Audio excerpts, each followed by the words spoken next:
Hello guys, welcome back to my channel hope classes by Asha. तो आज हम लेके आए हैं सोशल साइंस की हिस्ट्री बुक से एक चैप्टर को, जिसका आज हम सब्जेक्टिव क्वेश्चन करने वाले हैं।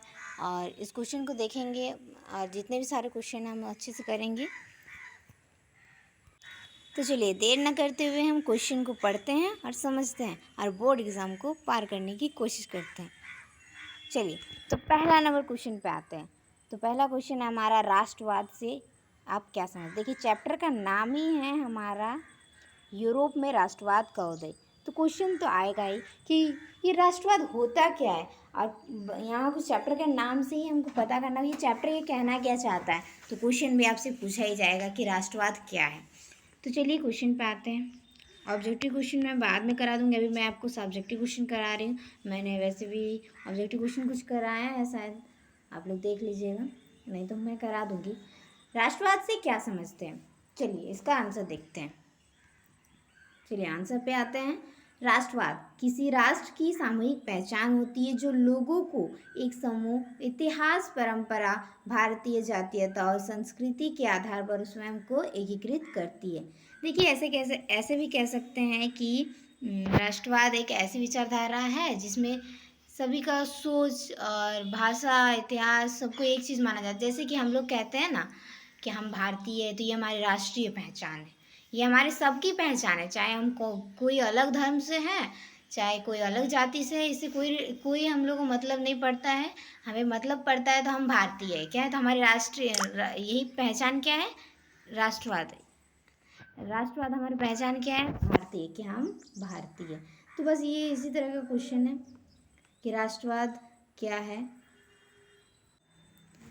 तो राष्ट्रवाद आप लोग समझ गए हैं। आप आंसर को मेरी तरह ना लिखिए तो भी चलेगा, उससे कोई प्रॉब्लम नहीं है। आप आंसर को अपने से बनाइए और लिखिए, ताकि ज़्यादा से ज़्यादा आपको याद रहे। क्वेश्चन को आंसर को कहीं से रटे ना, आप खुद से समझिए और आंसर बनाइए। तो नेक्स्ट क्वेश्चन पे आते हैं हम कि निरंकुशवाद से आप क्या समझते हैं। चलिए देखते हैं इसका उत्तर क्या देता है। ऐसा शासन व्यवस्था और सरकार जिस पर किसी का कोई नियंत्रण नहीं रहता। इस इतिहास में ऐसी राजशाही सरकार का निरंकुश सरकार कहते हैं, जो अत्यंत केंद्रीकृत, सैन्य बल आधारित और दमनकारी सरकारें होती है। देखिए, इसका मतलब यानी कि निरंकुशवाद का मतलब आपको जानना है। तो निरंकुशवाद जो होता है, ये ऐसा सरकार या शासन व्यवस्था होता है जिस पर किसी का नियंत्रण नहीं रहता है, जिस पर किसी, देखिए इसमें, हाँ इसी बात है, इसी पे थे, सॉरी। निरंकुशवाद ऐसी सरकार या शासन व्यवस्था जिस पर किसी का नियंत्रण होता ही नहीं, मतलब आउट ऑफ कंट्रोल, उसको कंट्रोल में रखा ही नहीं जाता, तो वो अपना मनमर्जी करता है। मतलब मान के चलिए, आपके आपके अगर शहर में कोई अगर नेता वगैरह है जो कि अपना शासन चला रहे हैं, लेकिन कैसे चला रहे हैं, प्रजा के मर्जी के बिना चला रहे हैं, और वो अपना मनमानी किए जा रहा है, अपने अपने ही मन के सुन रहा है और प्रजा की मन का सुन ही नहीं रहा है। तो ये एक प्रकार का निरंकुश होता है कि मनमानी करना, और क्या, किसी की बातों को ध्यान ना देना। इसीलिए यहाँ लिखा है, ऐसी सरकार या शासन व्यवस्था जिस पर किसी का कोई नियंत्रण नहीं होता है। इतिहास में ऐसी राजशाही सरकार को निरंकुश सरकार कहते हैं, जो अत्यंत केंद्रीकृत, यानी कि केंद्रीकृत मतलब क्या कह सकते हैं कि हम उसका ज़्यादा पावर हो सकता है, ऐसे ही मीनिंग निकलेगा। सैन्य बल पर आधारित और दमनकारी होती है, इतना इसका पावर होता है कि वो किसी को भी दबा के रख सकता है। तो आपको छोटा सा लाइन याद करना है कि निरंकुशवाद शासन व्यवस्था उसे कहते हैं जिसमें सरकार पर किसी का नियंत्रण नहीं होता है, सरकार अपनी शासन व्यवस्था खुद की मर्जी से चलाती है। इस तरह से आप कुछ भी लिख सकते हैं, लेकिन हाँ लिखिएगा तो थोड़ा सेंटेंस को सूटेबल करके लिखिएगा। चलिए तीसरा क्वेश्चन पे आते हैं। कल्पनादर्श यानी कि यूटोपिया क्या है। चलिए देखते हैं इसका उत्तर क्या दिया हुआ है। तो इसका उत्तर है, हमारा उत्तर क्या है, एक ऐसे समाज की कल्पना करना जो इतना आदर्श है कि उसका साकार होना लगभग असंभव प्रतीत होता है। देखिए, इसमें छोटा सा आंसर दिया ही है। आप लोग कमेंट में ये बताइए कि कल्पनादर्श किसकी रचना है और इसकी रचना कब की गई, बताइए। कल्पनादर्श की रचना कब हुई थी और किसने किया। नेक्स्ट क्वेश्चन है हमारा, फ्रेडरिक सोरियू कौन था। फ्रेडरिक सोरियू कौन था, चलिए इसके बारे में पढ़ते हैं हम। फ्रेडरिक सोरी एक फ्रांसीसी चित्रकार था जिसने 1848 ईस्वी में 4 चित्रों की एक श्रृंखला बनाई जिसमें उन्होंने अपने सपनों का संसार रचा, जिसके माध्यम से उसने गणतंत्र, स्वतंत्रता, ज्ञानोदय, राष्ट्रीयता को एक आदर्श के रूप में प्रस्तुत किया। फ्रेडरिक सोरी एक फ्रांस का चित्रकार था जिन्होंने क्या किया था, एक चित्र बनाया था और वो श्रृंखला टाइप का बनाया था, मतलब चेन बाय चेन टाइप का बनाया था एक तरह से, मान के चलिएगा। फोटो तो दिया ही होगा आपके एनसीईआरटी बुक में, देख लीजिएगा। जिसमें क्या दिखाया गया था, एक संसार को रचा था जिसके माध्यम से वो ये दर्शाना चाहता था कि उसमें गणतंत्र, स्वतंत्रता, ज्ञानोदय और राष्ट्रीयता को प्रस्तुत कर रहा था। तो इस प्रकार का फ्रेडरिक सोरी इसके बारे में कहा गया है, पूछा तो जाता ही। चलिए नेक्स्ट क्वेश्चन पे आते हैं। राष्ट्र क्या है? फ्रांसीसी दार्शनिक अंसर्ट रेनन के अनुसार राष्ट्र समान नस्लें, धर्म या क्षेत्र से बना है। एक राष्ट्र लंबे प्रयास, त्याग, निष्ठा का चरम बिंदु होता है। राष्ट्र एक बड़ी व्यापक एकता है, उसका अस्तित्व रोज होने वाला जनमत संग्रह है। दूसरा क्वेश्चन है हमारा, जनमत संग्रह क्या है? एक प्रत्यक्ष मतदान जिसके जरिए एक क्षेत्र के सभी लोगों से एक प्रस्ताव को स्वीकार या अस्वीकार करने के लिए पूछा जाता है। देखिए आप लोग, क्वेश्चन सब इम्पॉर्टेंट है, आप लोग ध्यान से पढ़िए और लर्न कर लीजिएगा। नेक्स्ट क्वेश्चन पे आते हैं। रूढ़िवादी से आप क्या समझते हैं?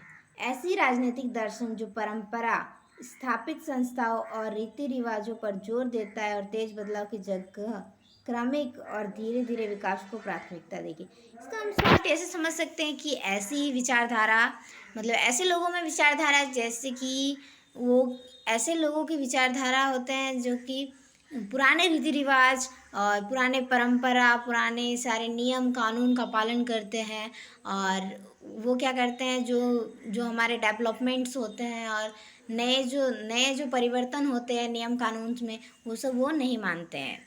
और मतलब मानते हैं लेकिन धीरे मानते हैं, थोड़ा सा मतलब लेट करते हैं, उनको बहुत समझाना पड़ता है। तो हम इसका आंसर ऐसे कैसे, ऐसे विचारधारा है जिसमें पुराने रीति रिवाजों और नियम कानूनों को बढ़ावा दिया जाए, उसे रूढ़िवादी विचारधारा कहते हैं। और जो नए परिवर्तन होते हैं उसे स्वीकार ना किया जाए।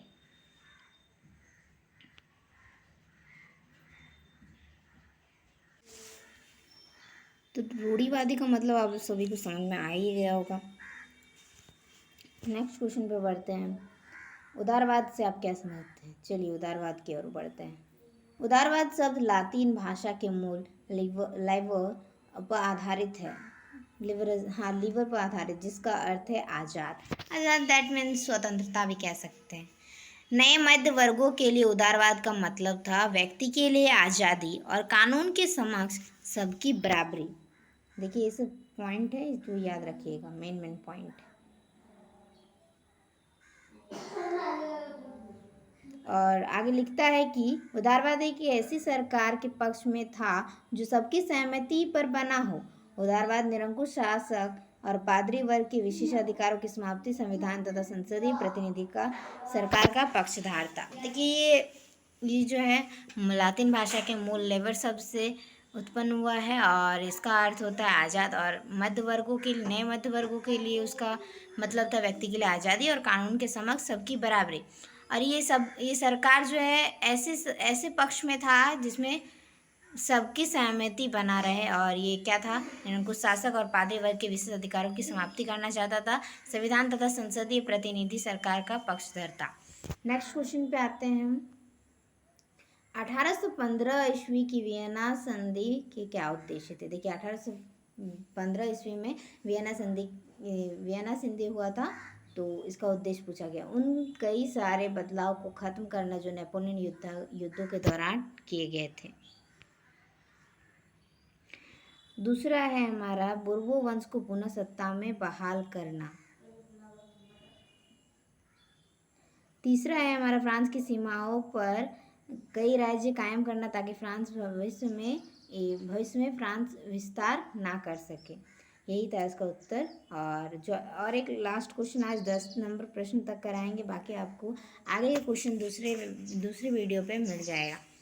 तो 10वां नंबर प्रश्न, जॉल्वेराइन क्या है? जॉल्वेराइन प्रेषा की पहल पर 1834 ईस्वी में एक व्यापारी शुल्क संघ था जिसमें लगभग सभी जर्मन राज्य शामिल हुए। जर्मन का लक्ष्य क्या था? देखिए, जर्मन लोगों को आर्थिक रूप में एक राष्ट्रीयता में बांध देना था। इस संघ ने बहुत से शुल्क अवरोधों को समाप्त कर दिया। इसका उत्तर यहाँ तक दिया हुआ है। देखिए, आपको जैसा लिखना है, अगर शॉर्ट टाइप में पूछा जाएगा तो आप शॉर्ट ही आंसर लिखिए, लॉन्ग टाइप में तो लॉन्ग आंसर लिखिए। तो आज का ये पार्ट 1 कैसा लगा आप सब कमेंट करके बताएं, और अगर इसका पार्ट 2 चाहिए तो कृपया हमें बताएं, ताकि हम और अच्छे से आपके लिए अच्छे अच्छे क्वेश्चन ढूंढ के ले आ सकें। Thank you everyone, and share कर दीजिएगा सभी अपने अपने सहपाठियों को।